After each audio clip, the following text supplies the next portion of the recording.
Are you guys ever baffled by things you find when you're out exploring? Like you find a plant or an animal or a fungus and you think to yourself, whoa, that is such a cool plant or animal or fungus. I wish I knew the name of it. Too bad Zoe's not here to tell me. Just kidding. I might not know the name either. But there's a really cool app you can use. And I'm going to teach you in tech class today how to use that app when you're out exploring the world to help you become a more knowledgeable naturalist, to learn the identity and the names of different living things around you. So instead of just being strangers, like, what's that weird tree? It's a friend. It's, oh, hey, that's a laurel bush. Or that's a cedar tree. So once you start knowing names of things around you, they become like friends of other living things that are in your community and not strangers. And it's always fun to know the names of things too, so that you can speak to other scientists about what you've discovered and help them know what you mean, because they'll understand you better if you use the names. So let me show you what that app is. It's called Seek. It's pretty cool. I think you'll like it.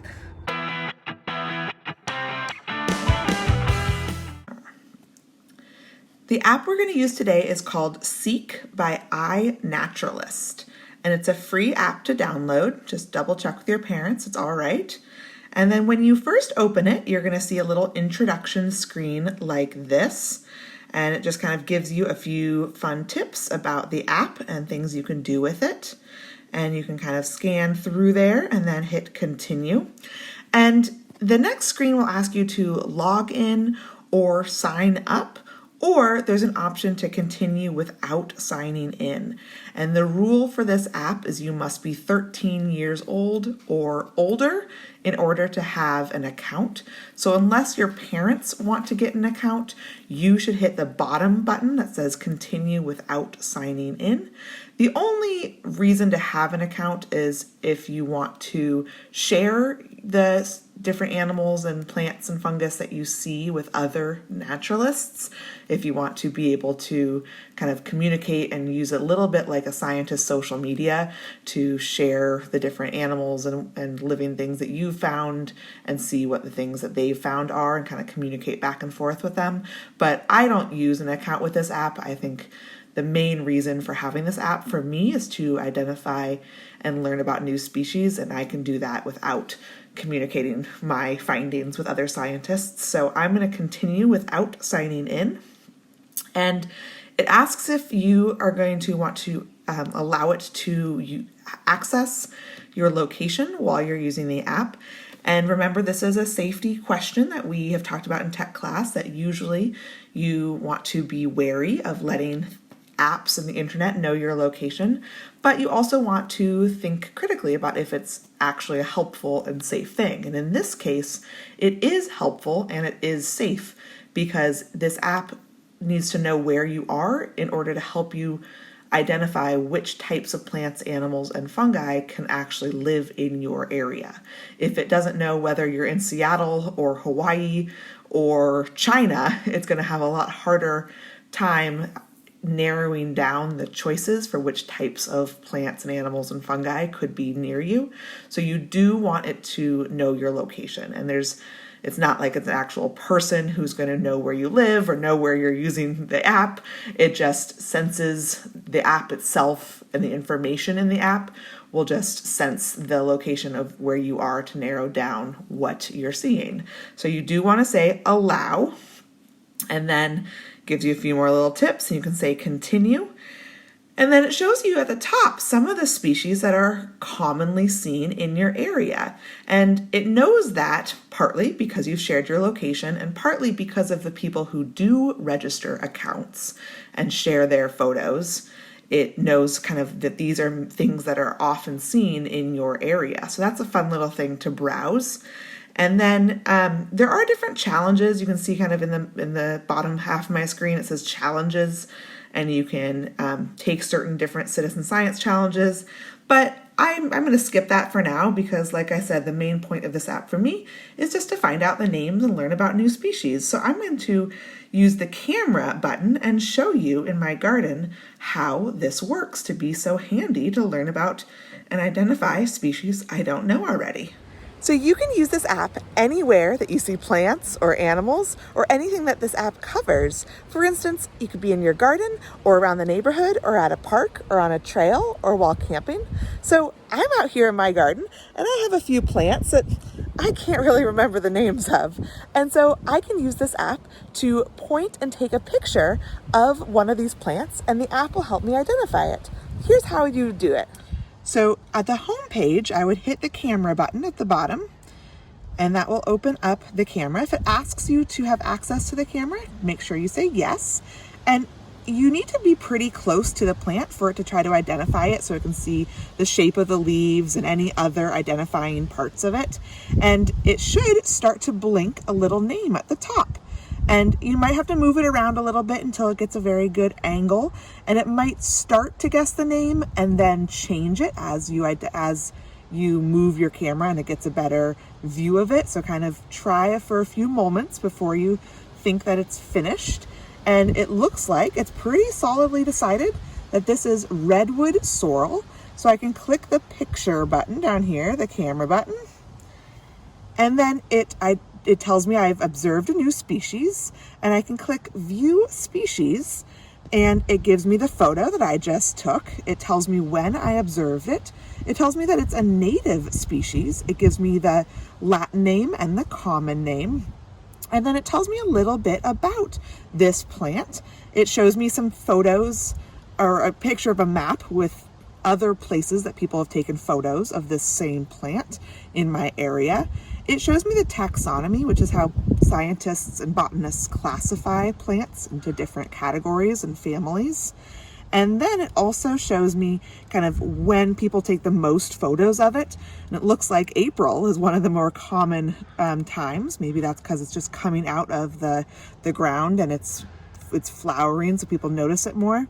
And then it also tells me some similar species that I could go click on and learn about those too to become a better botanist, especially to learn more about native plants nearby.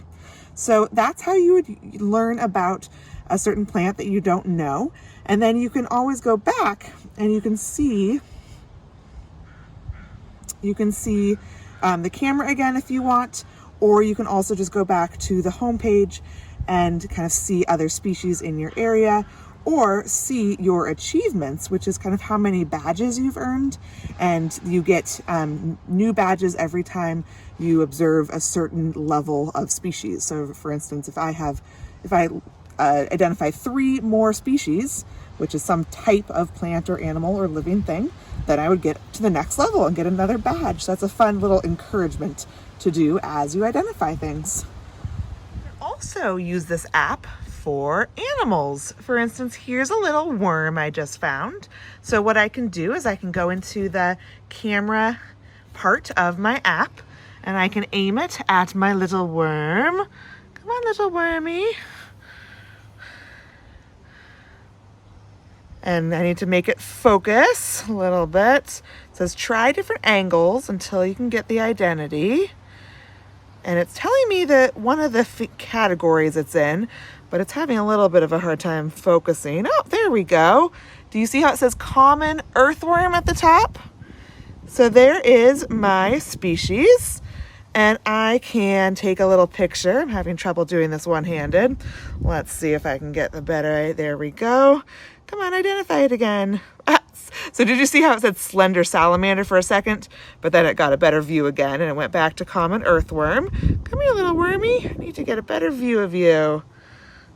You're not a slender salamander. So you got to use your little bit of common sense with this app too, because sometimes it makes a guess because it's not very focused. But there's my common earthworm. And then I can view the species.